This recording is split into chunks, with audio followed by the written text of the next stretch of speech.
Apple a cette semaine rendu disponible la première bêta de la version 9.3 d'iOS. Et contrairement à ce que laisse supposer sa numérotation, cette version est pleine de nouveautés.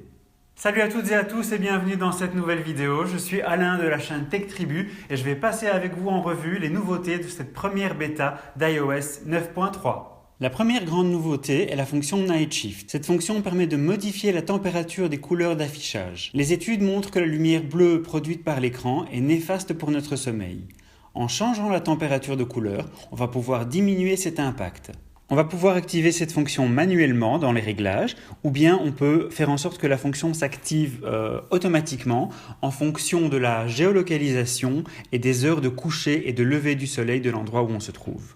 Alors la deuxième nouveauté concerne l'application Notes dans laquelle il est désormais possible de protéger individuellement une note à l'aide d'un mot de passe ou à l'aide du capteur d'empreinte Touch ID et ce mot de passe peut être différent du mot de passe ou du code PIN que l'on utilise au déverrouillage de l'appareil. Autre nouveauté dans l'application Notes, il est désormais possible de trier les notes par date de création, par date de modification ou bien par titre.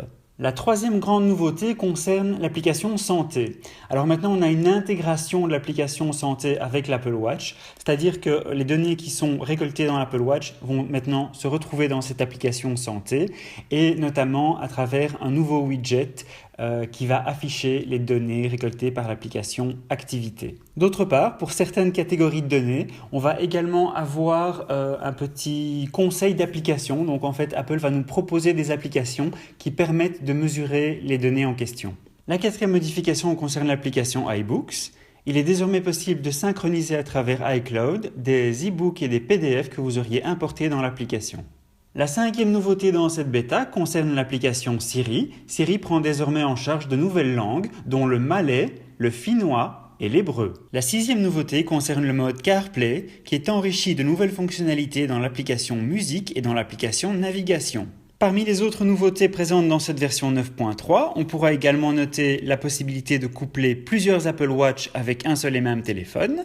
Il y a également de nouvelles fonctionnalités qui concernent uniquement l'iPhone 6S et l'iPhone 6S Plus, comme par exemple la possibilité d'exporter une photo live en photo normale, de façon à pouvoir modifier la photo normale sans détruire la photo live. Et il y a également une longue liste de nouvelles interactions 3D Touch. Sur l'icône de réglage, il est possible d'accéder directement au Wi-Fi, au Bluetooth, à la batterie ou bien de changer le fond d'écran. À partir de l'icône boussole, on peut accéder soit à la boussole, soit au niveau. À partir de l'icône App Store, on peut accéder directement à ses achats, choisir de mettre à jour toutes les applications ou bien directement lancer une recherche. Sur l'application iTunes Store, on peut également accéder aux achats, au téléchargement ou bien lancer également une recherche. Sur l'application Bourse, il est également possible d'accéder directement à la recherche du cours d'une action. Sur l'application Horloge, il est désormais possible de lancer le chronomètre ou le minuteur.